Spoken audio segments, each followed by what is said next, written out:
Assalamualaikum warahmatullahi wabarakatuh. Perkenalkan, nama saya Hera Herawan dari kelas 11 MIPA 1 nomor absen 15. Jadi di sini saya akan membaca teks monolog yang berjudul Nasib Sial Seorang Badut karya Agus Nur.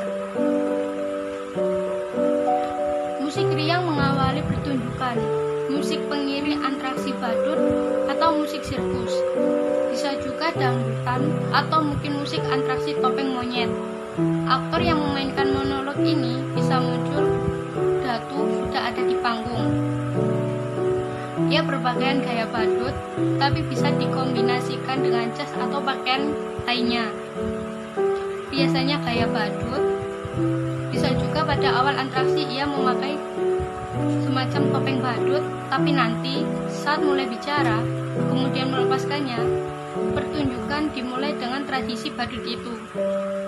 Akan menarik bila aktor menguasai atraksi-atraksi badut, seperti memainkan 3 bola atau 3 botol yang dilempar bergantian, atau muncul dengan sepeda roda 1, atau melakukan atraksi bola hop.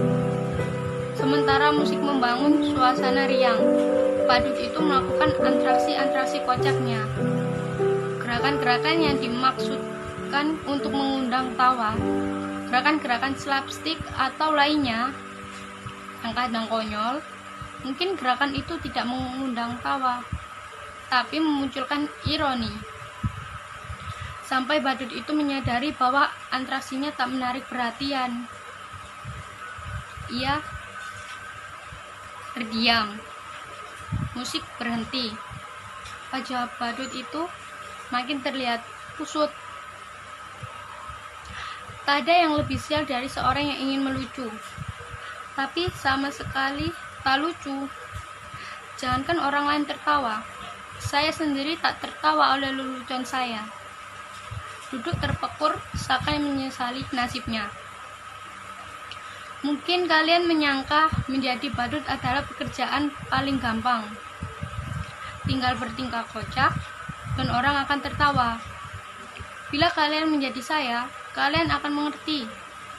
Tak gampang membuat orang tertawa, apalagi ketika kamu sedang tidak ingin tertawa. Lagi pula, di zaman ketika orang-orang gampang tersinggung dan marah, membuat lelucon tidaklah semudah yang kalian bayangkan. Bisa-bisa, karena lelucon, kamu bisa dipidanakan, dianggap menghina, dan mencemarkan nama baik. Kawan baik saya, seorang pelawak, dipenjara hanya karena membawa lelucon, yang kemudian dianggap menghina.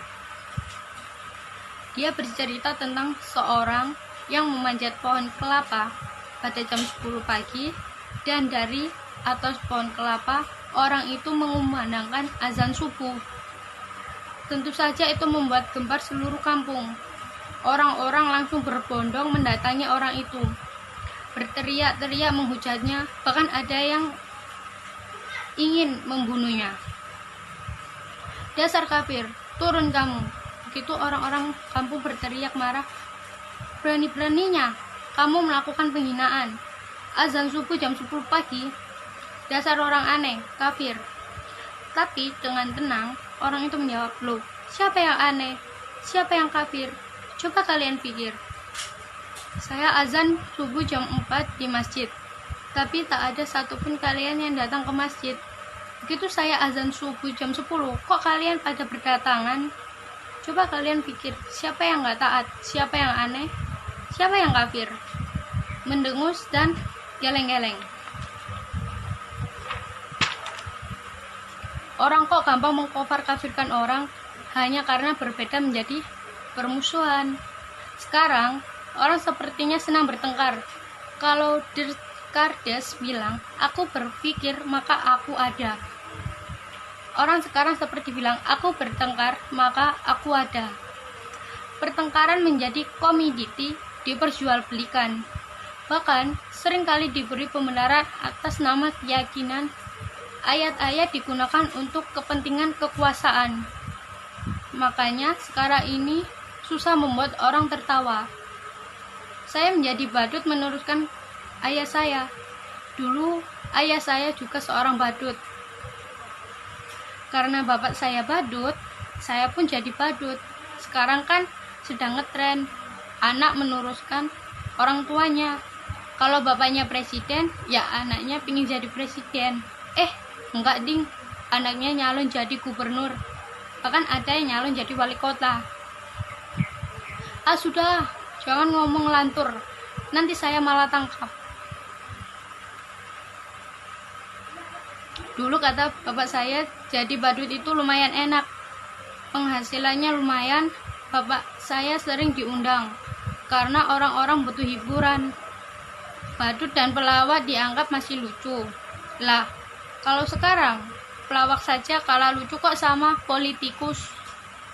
Terdiam sesaat, musik membangun suasana. Badut itu mendadak terhenyak menatap ke satu arah.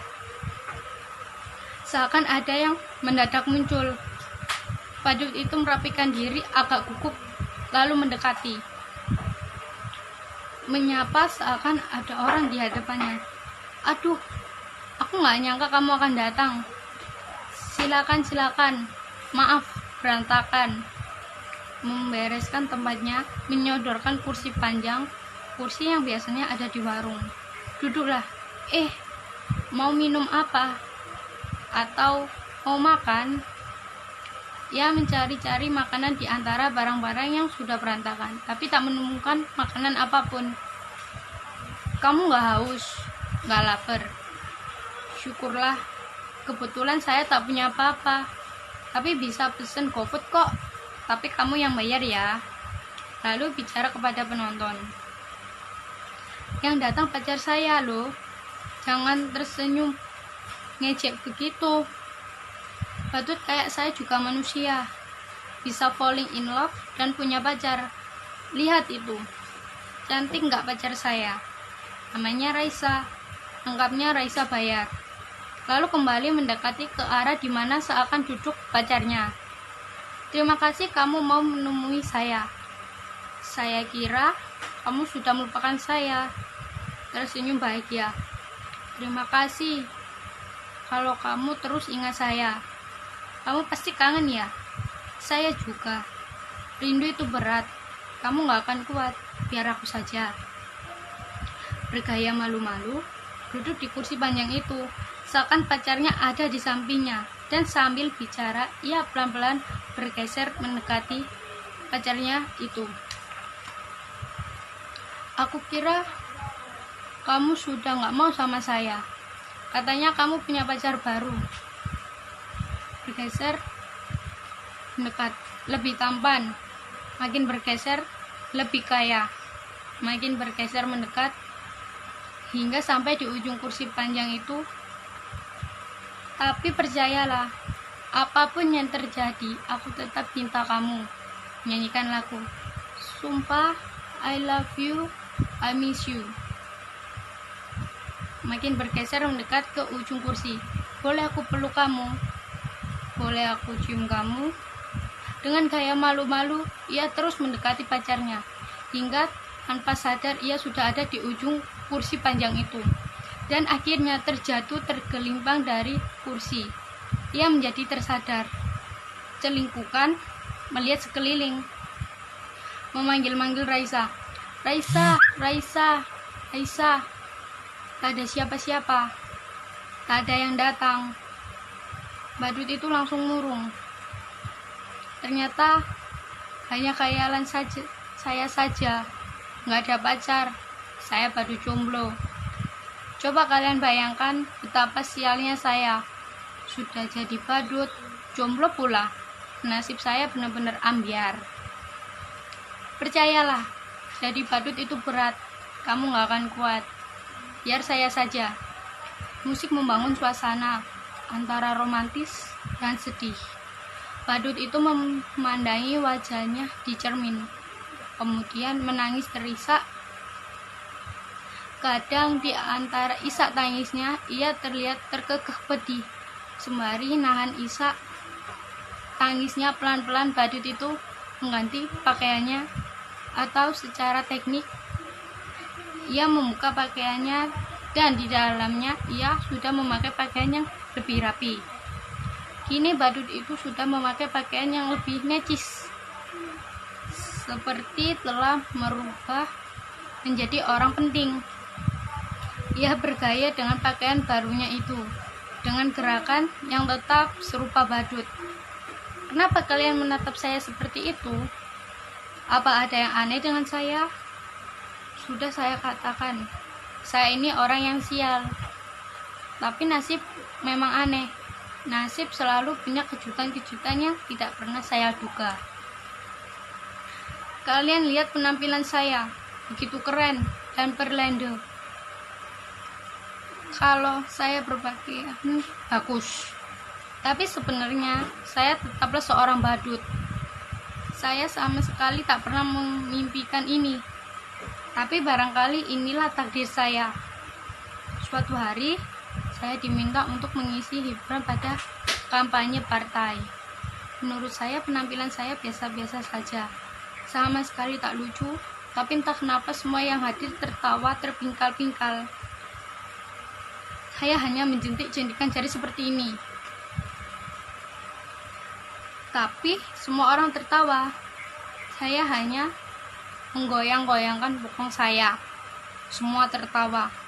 Bahkan ketika saya hanya berdiri diam, semua orang makin tertawa terbahak. Mereka terhibur.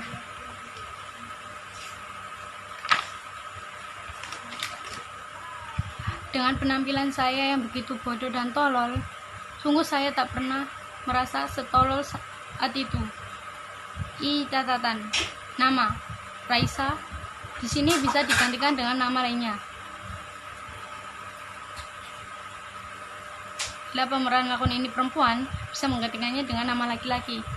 Nama bisa disesuaikan dengan konteks saat pertunjukan ini. Lalu, pimpinan partai itu mendatangi saya, menjabat saya, memuji-muji saya. Katanya saya adalah sosok yang karismatik, sayapnya bakat untuk disukai semua orang. Dan itulah kekuatan seorang pemimpin. Ia bilang pada saya, sekarang ini menjadi pemimpin tak perlu cerdas atau pintas. Yang penting disukai banyak orang. Demokrasi membuat seseorang menjadi pemimpin bukan lantaran kecerdasannya, tapi karena kemampuan disukai banyak orang.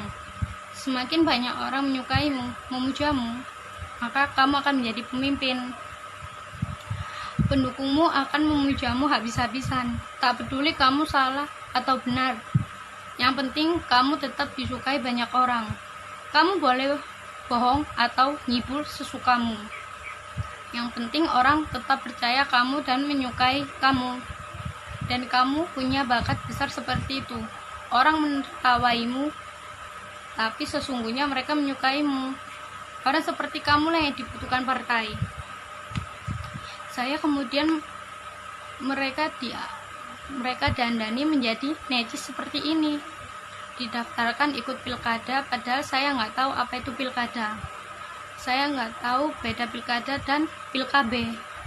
Tapi ada yang bilang pilkabe itu nggak boleh coba-coba buat anak. Kalau pilkada boleh coba-coba buat anak. Makanya banyak anak pejabat dan pemimpin yang coba-coba ikut pilkada. Saya benar-benar nggak tahu mengapa mereka menyuruh saya ikut pilkada. Padahal ijazah pun saya tak punya. Tapi mereka bilang, tenang saja, ijazah bisa dipalsukan. Jangankan ijazah, kebenaran pun bisa dipalsukan. Dan betapa sialnya saya menang pilkada. Barangkali zaman memang sudah gila. Mereka memilih saya karena dianggap bisa menghibur mereka. Saya dianggap orang paling lucu yang bisa membuat hidup mereka bahagia. Ketika saya menjadi badut, saya tak pernah berhasil membuat orang tertawa. Tapi ketika jadi pemimpin, berkali-kali membuat orang tertawa. Itulah kenapa saya bilang betapa sialnya hidup saya. Tiba-tiba terdengar teriakan yang bersorak-sorai, penuh pemujaan. Mereka berteriak-teriak mengeluhkan, hidup pemimpin kita, hidup pemimpin kita, panjang umur pemimpin kita, hidup pemimpin kita, hidup pemimpin kita. Teriakan-teriakan itu terus bergema makin keras dan antusias. Badut itu berdiri di atas meja, memandang sekeliling, bagai melihat jutaan manusia yang mengeluh-elukannya. Betapa siapnya hidup saya dulu menjadi badut, menjadi pemimpin pun tetap jadi badut. Badut yang bisa mereka atur, badut yang membuat mereka terhibur. Sungguh saya memang badut yang sial. Percayalah, menjadi badut itu berat, kamu gak akan kuat. Biar para pemimpin saja. Kembali terdengar sorai teriakan-teriakan pemujaan. Hidup pemimpin kita, hidup pemimpin kita, panjang umur pemimpin kita, hidup pemimpin kita, hidup pemimpin kita. Teriakan-teriakan itu terus bergema makin bertambah keras. Sementara badut itu sendiri dan terkekeh aneh di atas meja. Cahaya perlahan padam. Sekian dari saya. Makasih ya sudah menontonnya. Assalamualaikum warahmatullahi wabarakatuh.